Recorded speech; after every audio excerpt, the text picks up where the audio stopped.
Sean todos bienvenidos a esta conferencia magistral Hidrocarburos y Medio Ambiente, a celebrarse en las instalaciones de la Universidad Católica Santo Domingo, en el marco del ciclo de conferencias magistrales MEMSIAD, desarrollado por el Ministerio de Energía y Minas para el fortalecimiento y desarrollo de la estrategia de información, integración y capacitación de los sectores energético y minero en coordinación con la Comisión Internacional Asesora de Ciencia y Tecnología, al tiempo que agradecemos a esta institución educativa por acogernos en sus instalaciones. Para dar formal inicio a esta actividad, escucharemos al distinguido señor Ministro de Energía y Minas, licenciado Pelegrín Castillo Semán, quien expresará unas palabras de gratitud y acogida a esta conferencia magistral Hidrocarburos y Medio Ambiente. Muy buenas noches a todas y a todos ustedes, querido viceministro Alberto Reyes, Ricardo Díaz, embajador José Peralta, querido apreciado disertante de la noche de hoy, doctor Cádiz Quintana, experto en el tema que se va a abordar de hoy. El Ministerio de Energía y Minas quiere agradecer la presencia de todos ustedes, los directores, de los representantes internacionales aquí presentes, del público de la universidad, agradecer a la universidad la buena acogida, siempre está este recinto. Se ha realizado ya algún evento del ministerio, porque evidentemente esta hora es complicada por la ubicación del ministerio y de la universidad. Cuando el ministerio empezó sus actividades, instituyó la realización de una conferencia mensual sobre el tema de energía y minería. El Ministerio va a cumplir en abril próximo un año, 28 de abril, y ya hemos efectuado 8 conferencias o eventos que equivalen a la actividad de difusión de posiciones por parte de expertos, de especialistas en diferentes áreas de la agenda del ministerio. En la noche de hoy vamos a contar con la intervención del doctor Quintana, abordando un tema que, como ustedes apreciarán, es de gran relevancia en el mundo y también en nuestro país. Yo, sencillamente, en estas palabras introductorias quiero recordar un debate que se efectuó en el marco de la Asamblea Nacional cuando se estaba modificando la Constitución de la República. Nosotros siempre hemos abogado por que el país impulse dentro de la visión de seguridad energética la exploración de hidrocarburos en tierra y mar para despejar ese incógnito de si tenemos o no tenemos hidrocarburos. Nosotros, como legisladores de la República, en el 2010 propusimos esa enmienda y eso fue objeto de un intenso debate, porque había grupos que entendían que teníamos que dejar atrás la opción de hidrocarburos, porque era una opción que ponía en peligro el medio ambiente. En la asamblea discutimos este tema intensamente. El planteamiento nuestro fue que, aunque a nivel global es cierto que la economía que descansa en combustible fósil es una economía que está impactando el medio ambiente, provocando cambios importantes en el clima del planeta. También es verdad que a nivel local, en una isla tan poblada, con 20 millones de habitantes, nosotros no podíamos renunciar a ninguna opción que nos asegurara un suministro confiable y eficiente de energía. Y advertíamos, y fue por suerte un planteamiento bien acogido por los asambleístas, que la gran amenaza al medio ambiente no venía necesariamente de una actividad extractiva como la producción de petróleo y gas, o del consumo del petróleo y gas, sino de una situación muy particular que estamos viviendo, donde hay en la isla unos niveles de pobreza muy altos. Con un vecino que tiene una demanda tan intensa de leña y carbón, y con unas poblaciones nuestras que todavía viven en marginalidad y pobreza, aunque uno de los objetivos de la política del Estado social y democrático de derecho y del gobierno del presidente Medina es la inclusión social, tenemos que reconocer que todavía hay una parte importante de la población dominicana que está manejándose con un acceso muy precario a la energía. Y sin energía no hay desarrollo.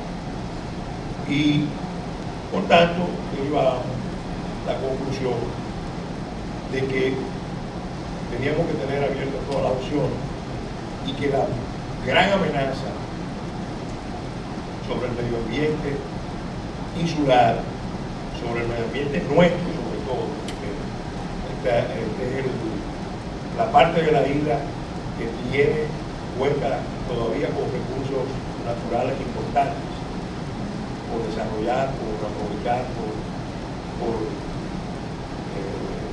ponerlos al servicio del desarrollo, venía precisamente de esa situación de desequilibrio, de pobreza, de exclusión, y por tanto las mejores posibilidades a futuro nuestras iban a depender de contar con la mayor cantidad de opciones en materia energética que nos diera seguridad y una base de desarrollo sostenible e inclusivo. Agradecemos al doctor Quintana la buena disposición de intervenir en prepararnos esta exposición, que estamos seguros va a ser de mucho provecho y mucho interés para todos nosotros y especialmente para el Ministerio, que tiene también una visión medioambiental. Eso lo quiero recalcar. Nosotros en el Ministerio tenemos la responsabilidad de impulsar la agenda de seguridad energética y también la agenda de gestión sostenible de los recursos renovables y no renovables, de la minería metálica y no metálica. Estamos muy conscientes de que necesitamos una visión medioambiental y la tenemos, la hemos venido desarrollando y la hemos venido proyectando en el conjunto de las acciones que estamos desarrollando.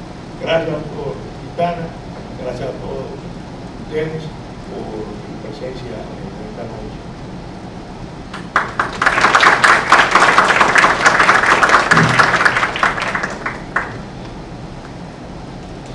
Luego de escuchar las palabras del Ministro de Energía y Minas, licenciado Pelegrín Castillo Semán, recibiremos a continuación al embajador director ejecutivo de la Comisión Internacional Asesora de Ciencia y Tecnología, licenciado José Santana. Desde el punto de vista de nuestra isla y de nuestra realidad, nosotros tenemos un desafío bastante grande. un desafío que tiene que ver con que de aquí a 50 años la población de este país se va a multiplicar. Nosotros no tenemos la cantidad de recursos necesarios para satisfacer las comodidades que tenemos. Entonces el problema no es solamente si debemos tener eficiencia energética o si tenemos que usar energías renovables, sino cómo nosotros resolvemos la dinámica de la problemática de satisfacer nuestras necesidades consumiendo energía, porque no podemos dejar de consumirla. Yo los invito a que pongan atención a esto y que mantengan en la perspectiva esa problemática. Y quiero agradecerle al licenciado Pelegrín Castillo, porque definitivamente está haciendo una labor bastante importante desde este ministerio. Nosotros siempre estuvimos a favor y apoyándolo, y creo que esto debe tener trascendencia a nivel nacional como la sigue teniendo, y creo que el papel que está jugando este ministerio hasta el día de hoy es un papel central y al cual nosotros debemos darle mucha preponderancia. Muchísimas gracias y buenas tardes, y que disfruten de la conferencia. Me toca un tema, como ya ha explicado el ministro, de una forma muy breve y brillante, un tema que es extremadamente escabroso. Tratar de resumir en menos de una hora la relación energía y medio ambiente, o en particular hidrocarburos y medio ambiente, es una tarea harto difícil.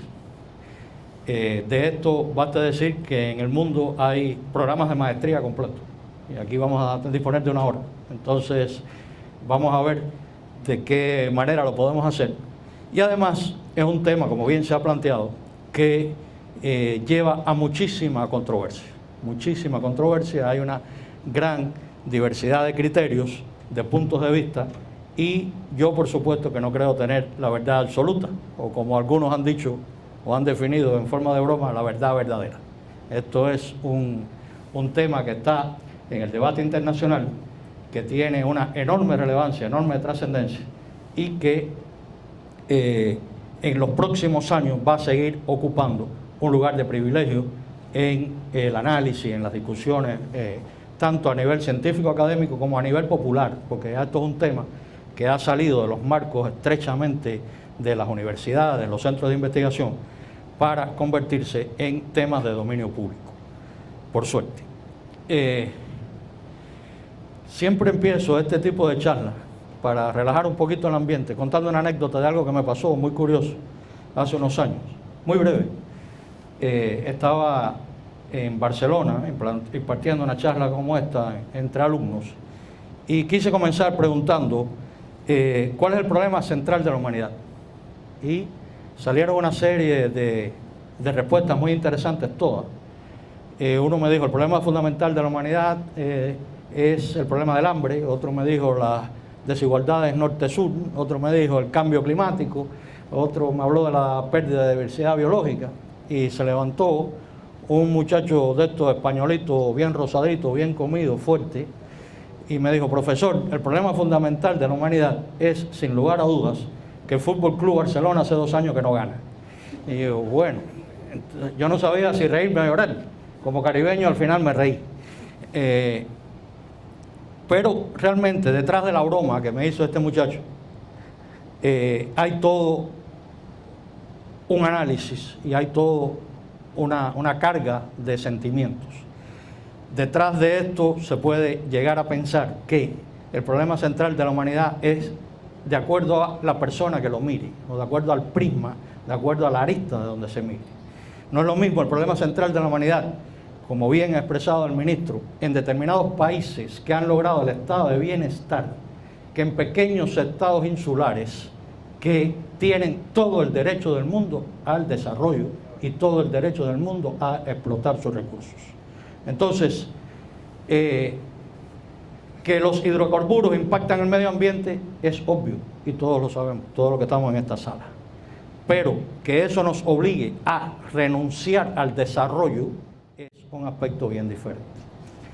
En el año 1987 la Comisión Brundtland definió o hizo la definición primigenia de lo que es el desarrollo sostenible. veintitantos años después, ya perdí la cuenta, del 87 acá son como 28 años, todavía estamos debatiendo qué cosa es desarrollo sostenible. Y todavía hay broncas internacionales si se debe decir sostenible o sustentable. Entonces, en España decimos sostenible y en Argentina dice sustentable. ¿Y quién tiene la razón? Pues mira, mientras seguimos debatiendo, el ambiente mundial se sigue degradando. Entonces, lo que no se mide no se puede controlar, decimos los ingenieros. Es una máxima que tenemos en ingeniería. La sostenibilidad no se ha podido medir. Entonces, hay algunos que dicen que no es necesario medirla, que lo que hay que hacer es cuantificarla. Pero ¿cuál es la diferencia entre medir y cuantificar? Esto en vez de ayudar empieza a complicar más las cosas, creo yo.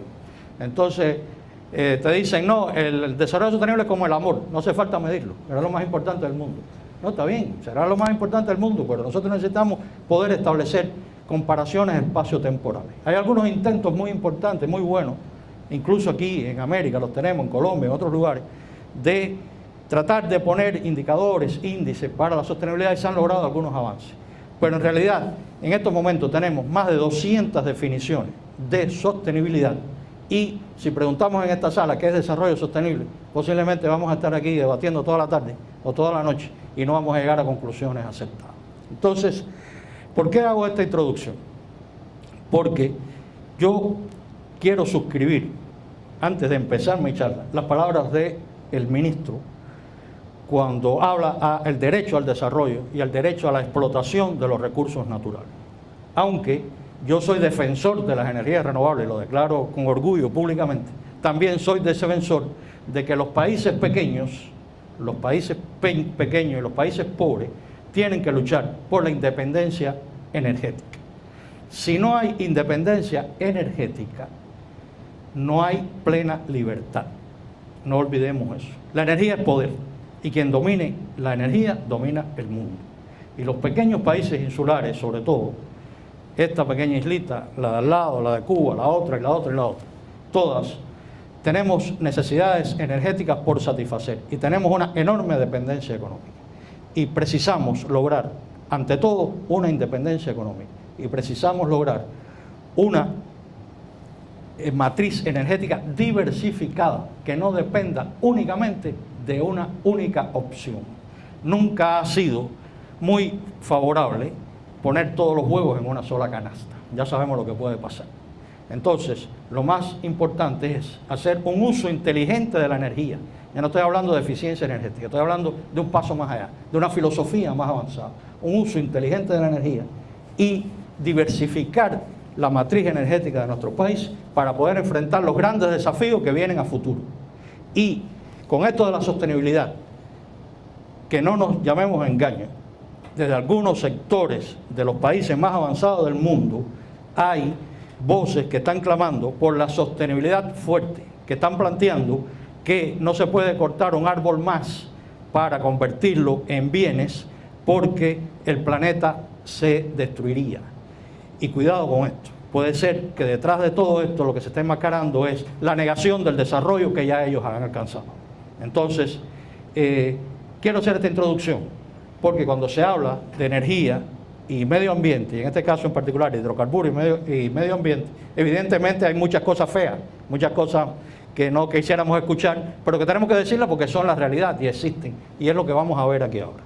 Vamos a ver los impactos ambientales que tiene este modo de energía que ha escogido la humanidad basado en los combustibles fósiles.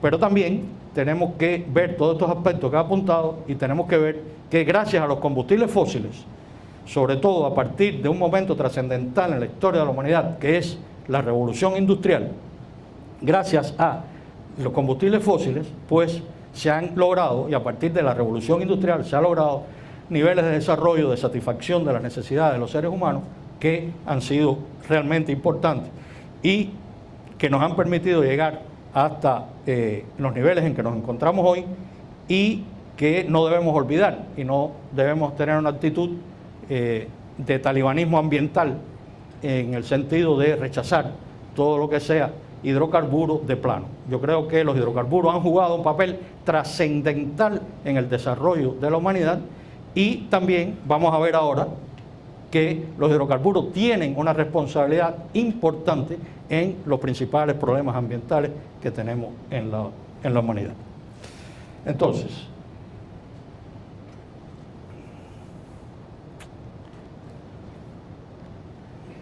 la humanidad ha vivido 3 eras energéticas. La primera era energética se caracterizó por el uso del carbón vegetal y la leña. En un momento determinado de la historia de la humanidad se pasó a lo que se conoce como la segunda era energética, que es la utilización del carbón mineral. Y en estos momentos nos encontramos en lo que se conoce como la tercera era energética, que aunque hay una variedad de opciones, pues la opción predominante es el petróleo. Y se conoce como la era del petróleo. Y la cuarta era energética, que está por venir y que vendrá inevitablemente porque los hidrocarburos sabemos que son recursos no renovables, pues será el camino del sol, que es un concepto, una filosofía mucho más avanzada, porque no es únicamente, como se plantea en ocasiones, la utilización de las fuentes renovables de energía, sino que también incluye el uso inteligente de energía o lo que normalmente se conoce como la eficiencia energética. Y en este aspecto es importante decir que en cuanto a la eficiencia energética es algo en que todos los países del mundo, grandes, pequeños, ricos y pobres, tenemos un potencial extraordinario que podemos aprovechar. Y muchas veces sin siquiera tener que hacer grandes inversiones. Solo con programas de educación y sensibilización se pueden lograr grandes avances en el tema de la eficiencia energética, y es algo que está al alcance de todos los seres, de casi todos los seres humanos, para no decir los que viven en la miseria extrema, que quizás no tienen demasiadas opciones. Las vías energéticas de la humanidad, la llamada vía energética dura, se caracteriza por la utilización de los combustibles fósiles y la utilización de los llamados combustibles nucleares. Mientras que la vía energética suave se caracteriza por lo que ya les apuntaba antes, las fuentes renovables de energía y el uso eficiente de la energía. La problemática asociada al uso de los combustibles fósiles tiene 3 vertientes fundamentales.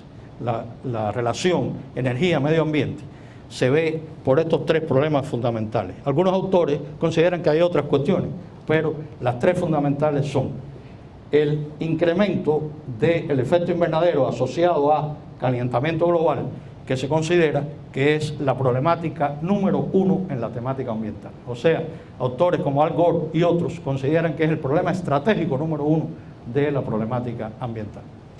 Tenemos los problemas de contaminación, que tienen diferentes aristas. Sabemos que cuando vamos en un vehículo, nos vamos desplazando, vamos contaminando el aire que respiramos. Está el tema de los desastres asociados a derrames de combustible, temas asociados a contaminación por la exploración, los yacimientos de exploración, etcétera, y todo eso cae englobado en esta parte de contaminación. Y un tercer gran tema es el tema de las lluvias ácidas, que es menos conocido y ciertamente un poco menos relevante que los 2 anteriores. La composición elemental de los hidrocarburos es la conocida como CHONS: carbono, hidrógeno, oxígeno, nitrógeno y azufre. El azufre no siempre está en la composición elemental de determinados combustibles y es un elemento indeseado, o sea que si no aparece en la composición elemental, pues muchísimo mejor. Los otros siempre aparecen. Entonces, el carbono, al unirse con el oxígeno, da CO2 si la combustión es completa, y si la combustión es incompleta, que es lo que ocurre en la práctica siempre, en el 100% de los casos, entonces da CO2 más CO. Y como ustedes ven aquí, independientemente de la conciencia de los seres humanos, siempre se genera CO2. O sea, que la reacción de combustión se caracteriza por ser una reacción de oxidación rápida del combustible, acompañada de liberación de luz y calor. Y esto es lo que sucede aquí. O sea, que hay una oxidación de este elemento combustible, el carbono, para generar CO2 y liberación de luz y calor, que es lo que aprovechamos. O sea, es la parte útil de la reacción. Hay que decir que en la historia de la humanidad se conoce, y es muy cierto, que la reacción de la vida es la reacción de la fotosíntesis, con toda razón. Pero esta reacción, la reacción de combustión, es una reacción que pudiéramos llamar de alguna manera también la reacción de la vida, porque nuestras vidas está indisolublemente ligada a la reacción de combustión. O sea, que este aire acondicionado que estamos disfrutando aquí, esta iluminación, etcétera, está en una buena parte signada porque en algún lugar se está produciendo una reacción de combustión. Aunque en el mix energético de la República Dominicana tenemos un componente de energía renovable, pero mayoritariamente tenemos que esto es por una reacción de combustión. En los vehículos que nos desplazamos hasta aquí en esta tarde, también reacción de combustión, y por eso se llama motor de combustión interna. Y los alimentos que hemos tomado en el día de hoy, pues también se han elaborado a partir de reacción de combustión. O sea, combustión, combustión, combustión. El hombre primitivo en las cavernas, desde que descubrió el uso del fuego, no se ha separado de él hasta los días de hoy. O sea que la reacción de combustión es una reacción que nos acompaña y nos seguirá acompañando indefinidamente. Dependemos en una alta medida de combustión, combustión, combustión. Entonces, evidentemente el hidrógeno da agua y el nitrógeno y el azufre, al combinarse con oxígeno en esta reacción de oxidación, da los conocidos óxidos de nitrógeno y óxidos de azufre, que son los encargados de las lluvias ácidas, que veremos más adelante. Entonces, aquí nos vamos a centrar de momento en el primer paso, o sea, que el CO2 es el principal gas de efecto invernadero y es el causante de todo esto que estamos llamando incremento del calentamiento global, todo esto que se está en el debate en la actualidad de cambio climático y demás. Es uno de los causantes, en este caso podemos decir que es el causante principal. Aquí tenemos lo que se define como los gases de efecto invernadero de origen antrópico o antropogénico. Según el Panel Intergubernamental de Cambio Climático, que es el organismo rector de las Naciones Unidas en esta temática, se han definido 6 gases de efecto invernadero. Ellos son el dióxido de carbono, ya les decía, el metano, óxido de nitroso, el hidrofluorocarbono, los perfluorocarbonos y el hexafluoruro de azufre. Aquí en el caso de la combustión de hidrocarburos es especialmente importante para nosotros el dióxido de carbono. Y el metano, que es también un hidrocarburo, pero no tiene iguales consecuencias en el sentido de que se genera de otras maneras. El metano es el conocido gas de los pantanos, ha tenido un crecimiento enorme desde la revolución industrial hacia acá, pero por descomposición de materia orgánica, no porque se use en la combustión. Hay que decir que el metano es un gas de efecto invernadero 21 veces superior al dióxido de carbono a 100 años. O sea que es un potente gas de efecto invernadero, pero no entra en el análisis que quisiéramos hacer esta tarde. Requiere de un análisis especial. Entonces, el dióxido de carbono que se genera en la ecuación que vimos anteriormente de combustión, pues es el que está señalado aquí como número 1 por el Panel Intergubernamental del Cambio Climático. ¿Esto por qué es tan importante? Bueno, esto es extremadamente importante por lo que vamos a ver a continuación de lo que se está previendo de incremento de la temperatura global, etcétera, para los próximos años y los cambios en el clima que pueden afectarnos y, por supuesto, nuestras islas del Caribe, que están entre las primeras del mundo en riesgo climático. Clasificadas de las primeras a nivel mundial, la República Dominicana en particular ha ocupado un lugar entre el 7 y el 8 últimamente en el índice de riesgo climático universal. Aquí algunos me dicen el vapor de agua también es un gas de efecto invernadero. Y es cierto, pero tiene unas connotaciones un poco especiales, porque aquí estamos hablando de origen antropogénico, que es lo que define el Panel Intergubernamental de Cambio Climático. El vapor de agua no es de origen antropogénico. Primero eso, y segundo, el vapor de agua, y de ahí el nombre, vapor, desde el punto de vista termodinámico, tiene unas connotaciones diferentes de los gases. En termodinámica diferenciamos gases y vapores, siendo los vapores condensables y los gases incondensables. Por lo tanto, al hablar de vapor, no estamos hablando propiamente de un gas. O sea, desde el punto de vista técnico, no es exactamente un gas. Entonces, aquí tenemos el muy conocido efecto invernadero. No voy a detenerme demasiado en él. Creo que aquí todos dominamos esto.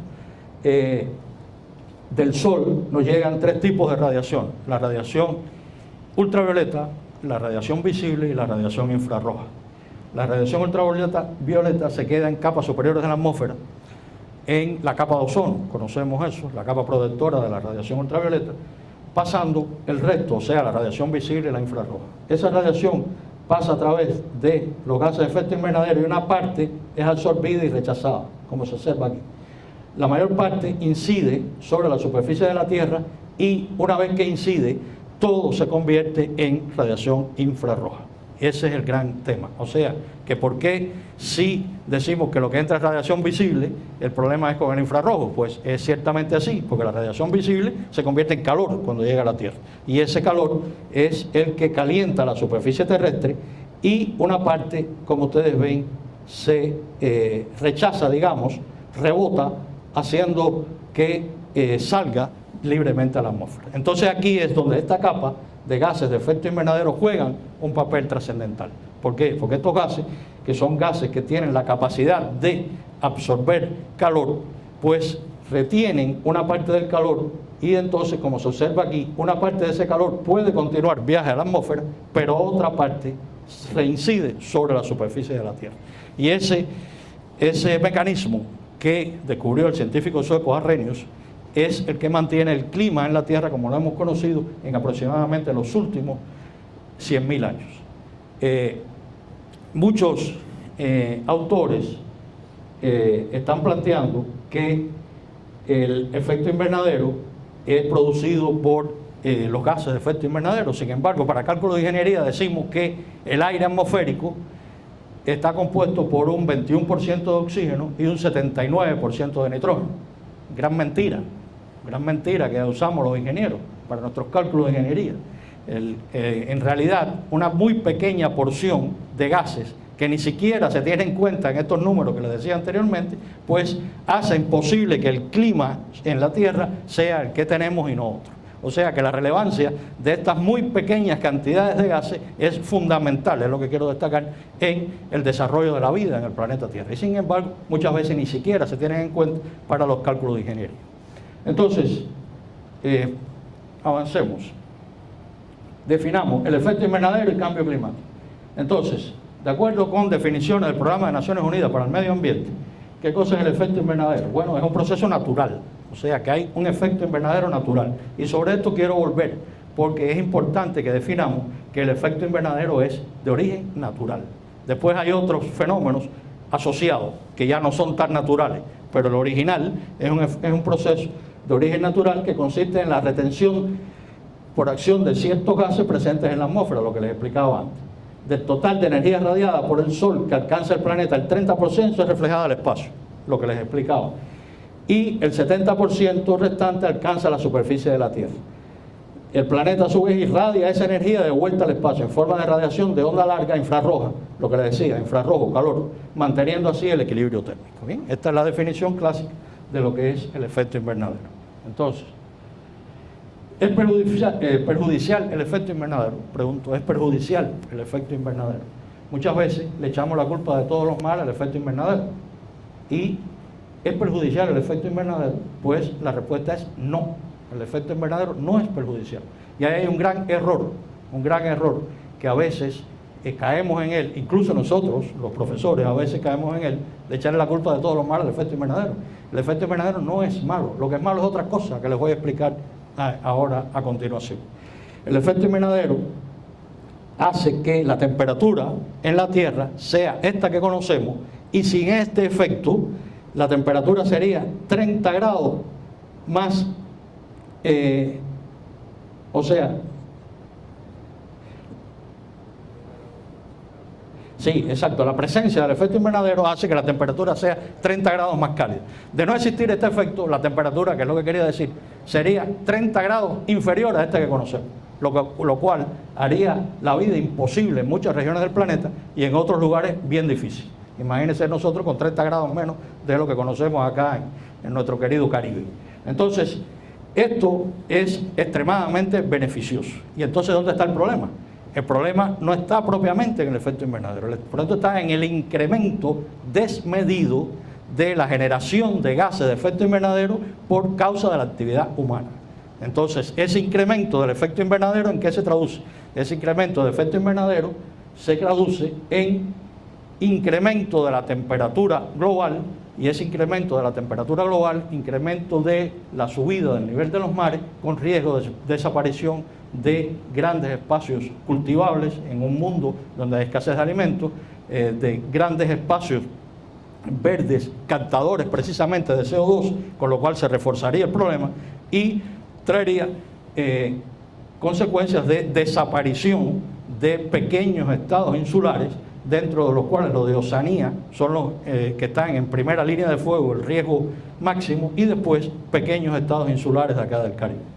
Entonces, desde 1950 se han comenzado a observar cambios que no han tenido precedente en los últimos decenios a milenios. O sea que se plantea que la temperatura se ha mantenido estable desde los últimos 100.000 años aproximadamente, y desde la década de 1950, quiere decir que las primeras mediciones se comenzaron a hacer por los Estados Unidos en el observatorio de Hawái, de Mauna Loa concretamente, en el año 1957, cuando ya empezaron a ver los cambios, empezaron con los primeros estudios, y allí se empezó ya a probar con rigor científico el incremento de la presencia de CO2 atmosférico.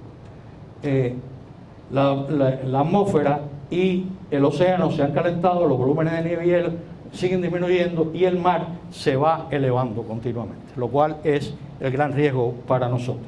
Hemos visto en la televisión algunas imágenes impactantes, cargadas de simbolismo, habitantes de remotas islas del Pacífico llevando piedras hacia la orilla, como diciendo, sabemos que eso es un símbolo, es como diciéndonos, lo único que yo puedo hacer es llevar una piedra a la orilla. Ustedes que tienen otro poder, los poderosos del mundo, hagan algo, yo lo que puedo hacer es esto. ¿Bien? Entonces el nivel de los mares está subiendo, y si los mares suben, evidentemente los seres humanos no esperarán que el mar le cubra las cabezas, se van a desplazar, y los grandes desplazamientos humanos provocarán enfrentamientos entre etnias, culturas y religiones, y es ahí donde pueden venir las grandes catástrofes. Cosa que no va a suceder porque con la acción de los seres humanos podremos evitarlo a tiempo. De eso no me queda ninguna duda. Entonces, así será. Cada uno de los 3 últimos decenios ha sido sucesivamente más cálido en la superficie de la Tierra que cualquier decenio anterior. O sea que esto ha sido un proceso progresivo desde el año 1850, donde se tienen mediciones concretas.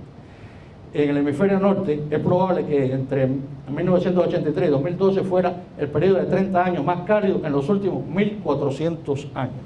Esto todo, reitero, son informes actuales del Panel Intergubernamental del Cambio Climático con una actualidad de 2014. O sea que es el último de los informes que ha salido.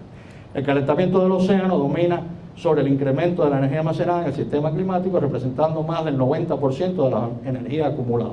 O sea que casi toda la energía se está acumulando en los océanos.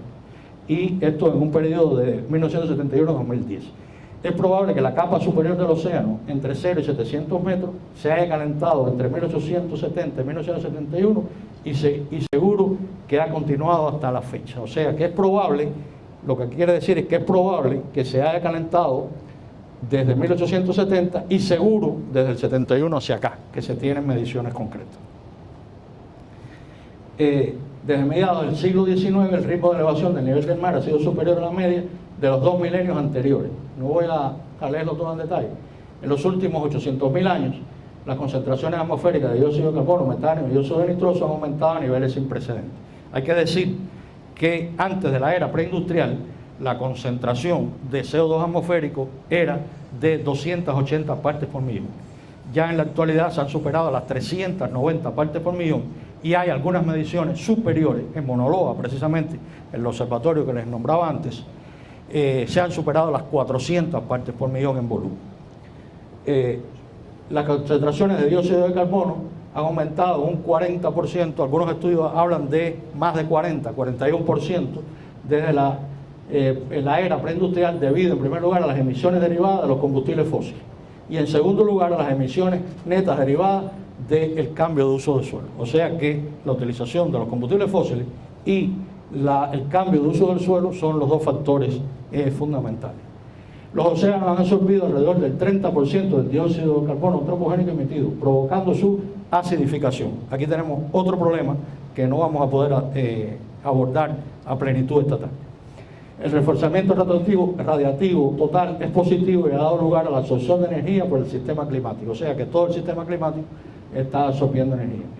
La principal contribución al reforzamiento radiativo total proviene del incremento de la concentración de CO2 desde la era industrial, o sea, desde la fecha que se considera el inicio de la era industrial.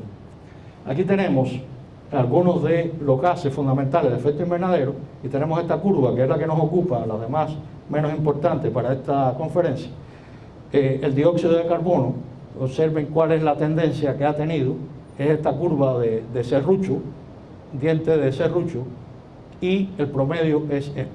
Lo del diente de serrucho se explica por que las selvas que absorben la mayor cantidad de dióxido de carbono están en el hemisferio sur y entonces depende de las épocas del año. Si estamos en otoño, estamos en invierno, pues hay mayor o menor absorción y esa es la forma de diente de serrucho que le llaman, pero la línea roja indica claramente cuál ha sido la tendencia en los últimos años.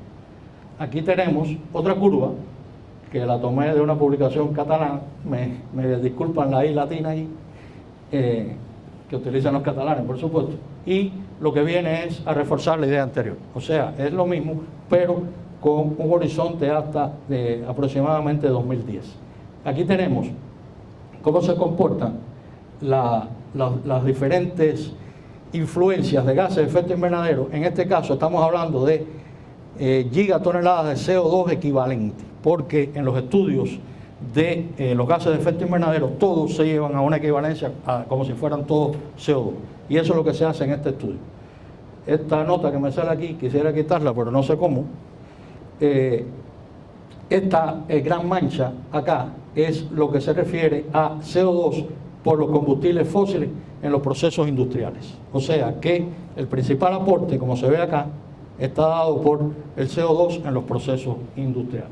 También hay otros aportes que son importantes también, por ejemplo, este CO2 que dice aquí FOLUM, esto es de la silvicultura, el CO2 que aporta la silvicultura y el cambio de uso del suelo.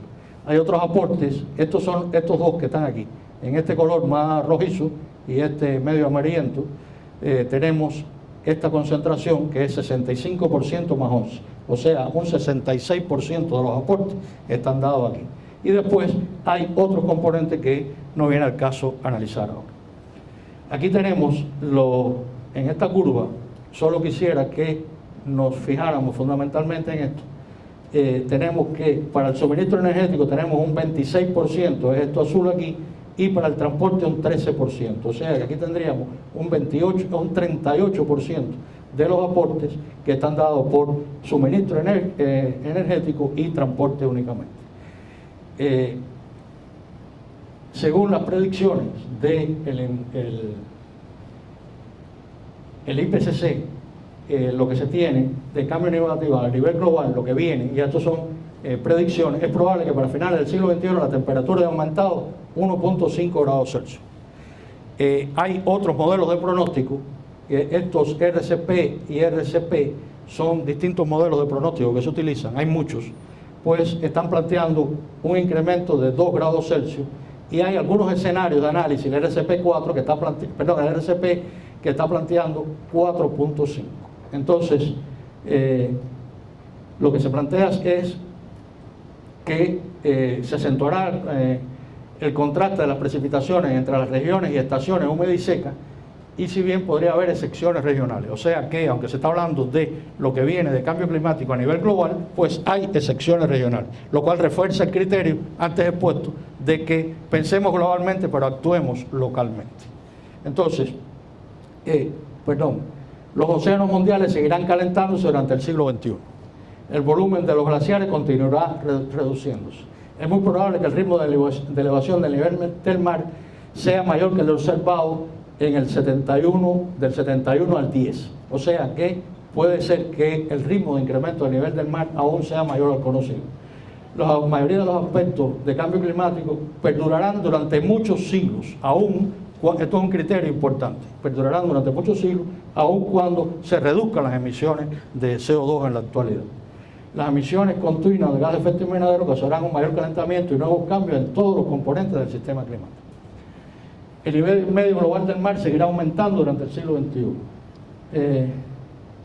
No voy a seguir uno por uno con todo, pero aquí ustedes lo pueden ver en pantalla. Por ejemplo, las emisiones continuas de gases de efecto invernadero causarán un mayor calentamiento y nuevos cambios en todos los componentes. Es un poquito reiterativo. Para contener el cambio climático será necesario reducir de forma sustancial y sostenida las emisiones de los gases de efecto invernadero. Bien, aquí, aunque se le echa la culpa de casi todo al CO2, hay que decir que hay otros 5 gases de efecto invernadero, más el vapor de agua, que nada tienen que ver con el CO2. Entonces, aquí vamos a dar por agotada la primera de las 3 partes, que sería la relacionada con el calentamiento global, el cambio climático, emisiones de CO2, y vamos a pasar a otra importante relación de los hidrocarburos con el medio ambiente, que es la contaminación. Hay que decir que la contaminación tiene varias aristas, y esto daría para estar hablando mucho tiempo. Vamos a tratar solo algunos de los principales problemas. Una arista fundamental es la contaminación o la polución directa en los hábitats humanos, o sea, en las ciudades, donde muchas veces se ha creado tal contaminación atmosférica que se hace hasta difícil respirar en las grandes ciudades del mundo. Así tenemos varios ejemplos que van desde Sao Paulo, México DF, son aquí ciudades hermanas cercanas a nosotros, que pueden ir hasta Denver, Los Ángeles, Bombay, Shanghái y otras muchas. Esto también hay que decir que no es directamente solo por el uso de hidrocarburos, sino por el uso que nosotros como seres humanos hacemos, sobre todo del transporte automotor y de la planificación física. O sea que si encerramos nuestras fábricas en una ciudad, una economía industrializada, una ciudad industrializada, encerramos nuestras fábricas en el marco urbano, pues por supuesto que eso está muy mal hecho. Y estamos quemando un hidrocarburo para generar desarrollo y estamos al mismo tiempo generando la contaminación. ¿Tiene alguna lógica eso? Pues evidentemente no la tiene. Este es el caso, por ejemplo, del Cairo. En el Cairo se tiene una experiencia bien marcada de esto. Lo otro es la contaminación que genera el tráfico rodado. O sea que en muchas ciudades del mundo pues se ha estimulado la utilización de un automóvil para cada ciudad, y muchos países que han ido hacia ese modelo hoy están tratando de dar marcha atrás y que la gente use su transporte colectivo y que vaya más de una persona en un automóvil, etcétera, lo cual es bien difícil después que ya se implementó el sistema. Entonces sería mucho mejor si se hicieran campañas de educación, sensibilización antes, si se promoviera un transporte público efectivo. Evidentemente no podemos echarle la culpa de todo a los hidrocarburos, en fin de cuentas lo que quiero decir. Es ciertamente, y nadie lo puede negar, una contaminación por uso de hidrocarburos, pero también asociada al mal uso que los seres humanos le damos a esa fuente energética. Entonces, sobre los derrames de hidrocarburos les traigo algunos ejemplos que se consideran los principales. Traía como 12 slides sobre esto, después decidí que era demasiado y no hay que estar abundando tanto, es solo dar la idea. Entonces, se considera quizás el mayor derrame de hidrocarburos que ha existido en la historia de la humanidad, el que sucedió en la Primera Guerra del Golfo en el año 1991. Ahí fueron afectados campos petroleros completos y se produjeron unos derrames extraordinarios. Otros derrames importantes que ustedes conocen, el Amoco Cádiz, que este fue en el año 78, y se derramaron 68,7 millones de galones de petróleo. El Exxon Valdez también, este ya fue más reciente, en el año 89, todos ustedes recuerdan seguramente, en las costas de Alaska, y contaminó 1.100 kilómetros de costa. El Prestige, ya mucho más reciente, en la costa norte de España, en 2002, impactó 2.000 kilómetros de las costas de España y Francia. Y se calcula que aquí se derramaron aproximadamente 77.000 toneladas de fuel oil. Más recientemente, y este ya así todo el mundo lo recuerda, el caso de British Petroleum, que se dio en el Golfo de México, y se calcula, se estima, no se sabe exactamente, que se derramaron 532 millones de litros, lo cual superó a otros desastres anteriores. Entonces, sobre estos desastres, se le puede echar la culpa de todos los hidrocarburos. Es muy fácil decir que los hidrocarburos son la culpa de todo esto, pero también aquí hay errores humanos muy serios detrás de todo esto. O sea, que no basta decir vamos a dejar de utilizar los hidrocarburos y vamos a negar la posibilidad de alcanzar el desarrollo. Aquí, ¿qué es lo que podríamos decir? Utilicemos bien los hidrocarburos, utilicémoslos de una manera inteligente.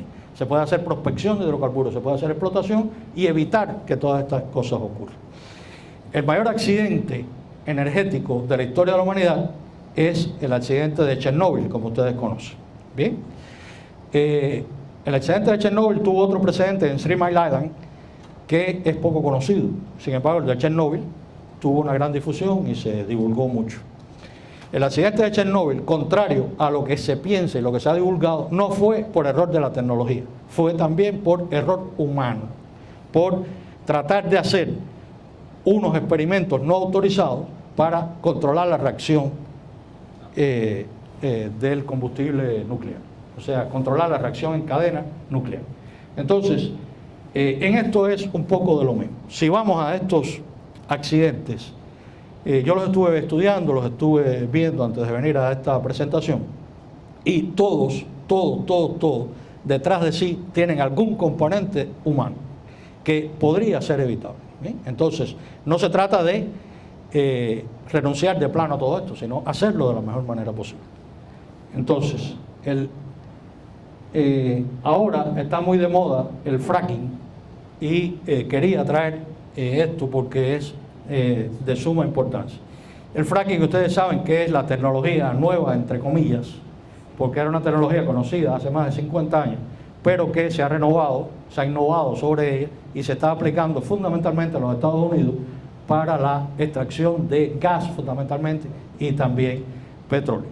Entonces, el fracking, ¿qué cosa es? Llegar hasta la piedra de pizarra o los esquistos, como también se le conoce, y extraer el gas encerrado en estas piedras. El fracking no es más que fractura hidráulica. ¿Y cómo se logra esta fractura hidráulica? Se hace un pozo de perforación horizontal y en un momento determinado, aproximadamente a 1,5 kilómetros de profundidad, o sea, una profundidad pequeña, pues se hace un giro de 90 grados, pasando a la perforación horizontal.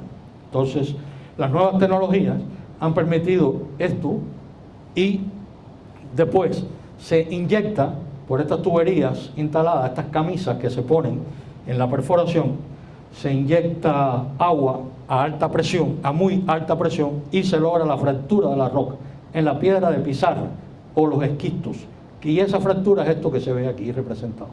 Eso hace que por aquí fluya el gas que está abundantemente contenido en esos estratos geológicos y se pueda obtener grandes cantidades de gas, pero a su vez esto tiene un gran debate en estos momentos, y los Estados Unidos, como líder mundial en esta tecnología, ahora mismo ya está comenzando a hacer las primeras regulaciones sobre la utilización del fracking.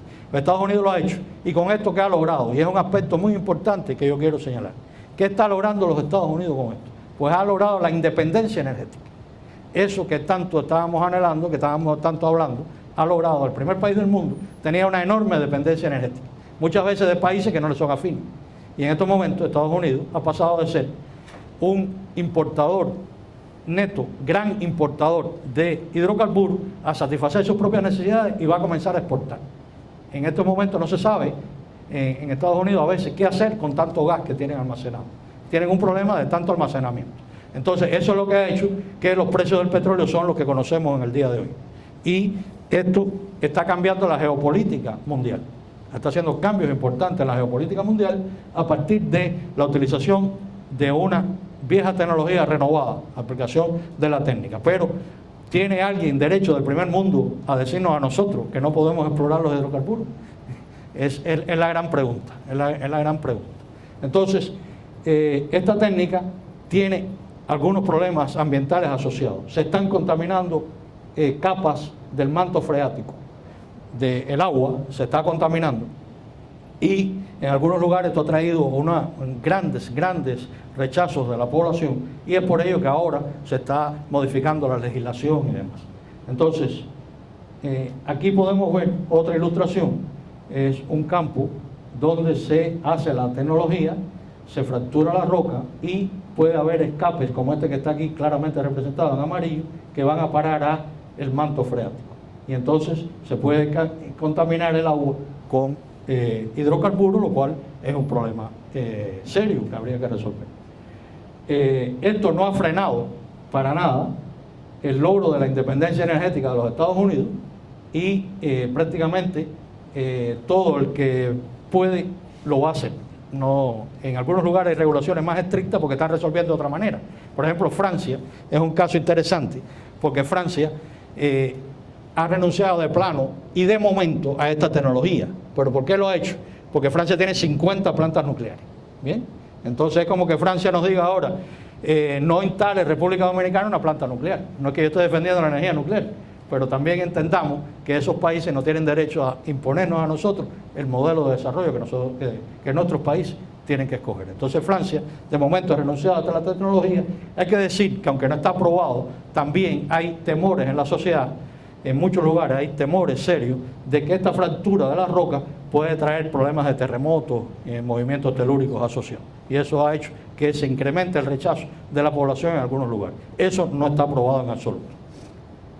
Entonces, finalmente, y ya no los canso más, vamos al fenómeno asociado que les decía de las lluvias ácidas. ¿Qué son las lluvias ácidas? Las lluvias ácidas no es más que, recuerden ustedes la reacción de combustión que les ponía al inicio, que se generan óxidos de azufre y óxidos de nitrógeno. Esos óxidos de azufre y de nitrógeno, cuando ascienden a la atmósfera, son liberados de los procesos de combustión en la fábrica, en los automóviles. Cuando ascienden a la atmósfera, se mezclan con la humedad del aire. No quiere decir que tiene que llover para que esta expresión se forme y para que se manifieste. La lluvia ácida puede tener diferentes expresiones, como veremos aquí. La lluvia ácida puede ser en forma de lluvia, rocío, granizo, nieve, niebla. O sea que no hace falta que llueva para que se manifieste la lluvia ácida, ni hace falta que llueva para que se forme lluvia ácida. Como sabemos, el aire atmosférico tiene una gran humedad. En nuestras islas pequeñas del Caribe, el aire atmosférico casi siempre está por encima de un 80% de humedad relativa, y eso es suficiente para que al mezclarse con los óxidos de azufre y de nitrógeno se forme el ácido sulfúrico, ácido sulfídrico y ácido nitroso. Entonces, el pH de la lluvia es generalmente ligeramente ácido, ligeramente por debajo de 7, que ustedes conocen es el punto neutro.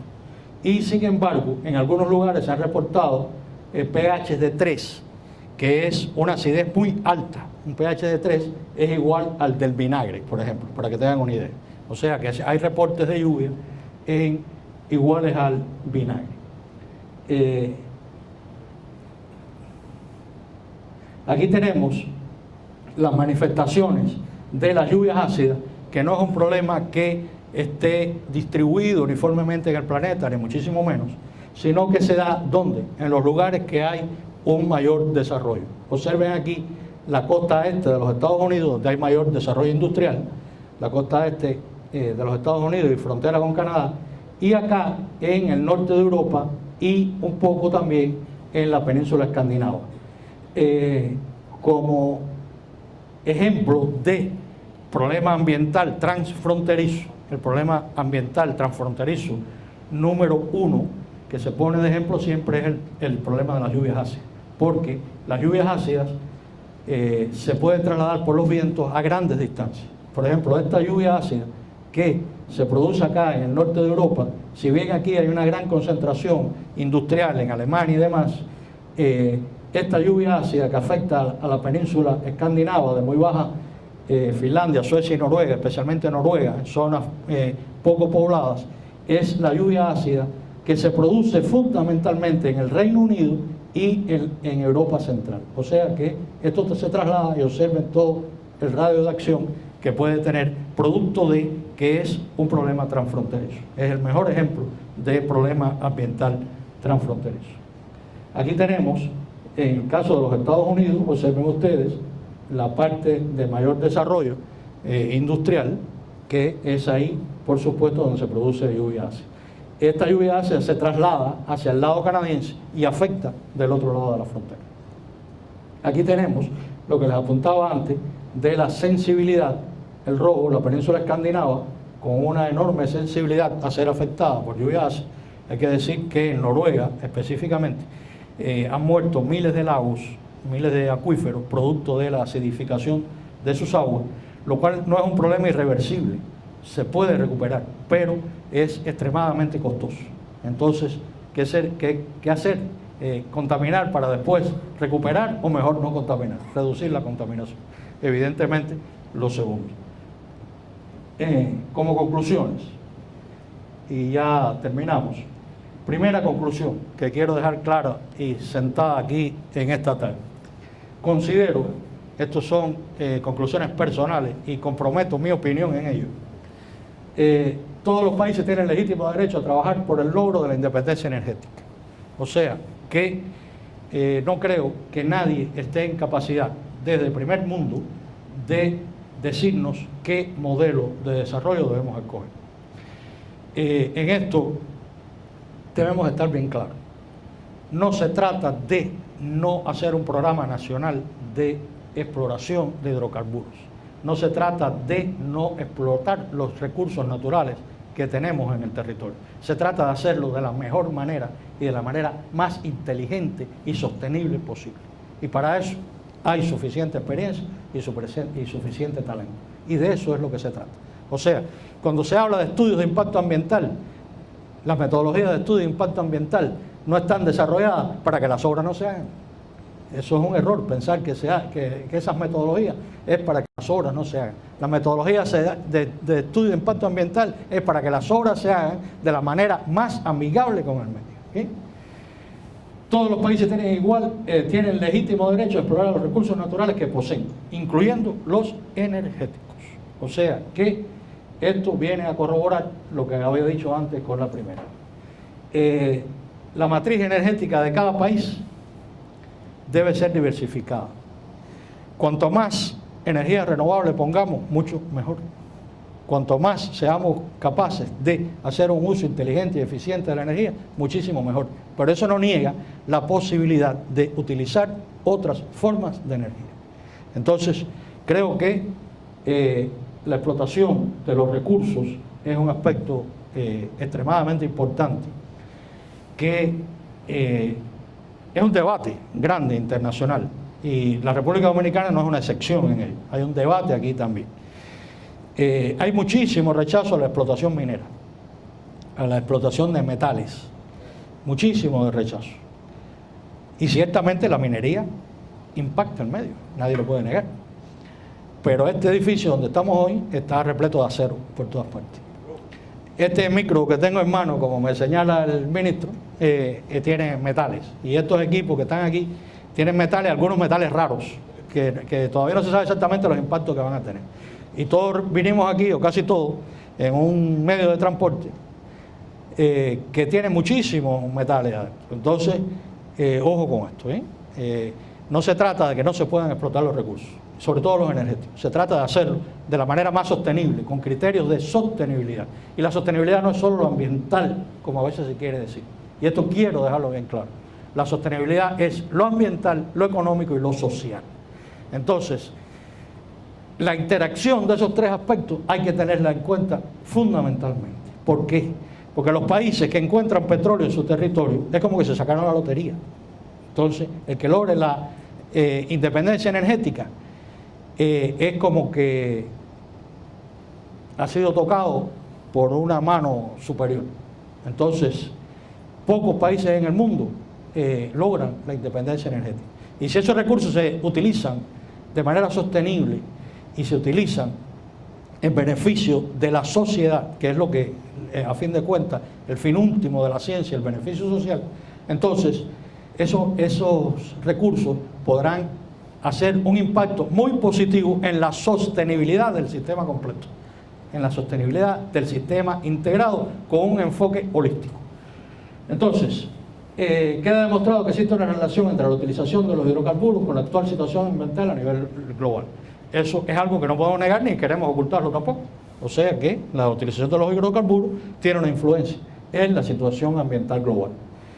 Desde el inicio del proceso de industrialización en la segunda mitad del siglo XVIII y hasta la actualidad ha existido un incremento continuo de la concentración de CO2 atmosférico y otros gases, a la vez que incremento de la temperatura global y el nivel del mar. Esto demuestra lo que hemos estado hablando y que quería puntualizar, de que el nivel de la temperatura y el nivel del mar han estado creciendo en correspondencia con el incremento de las concentraciones de CO2.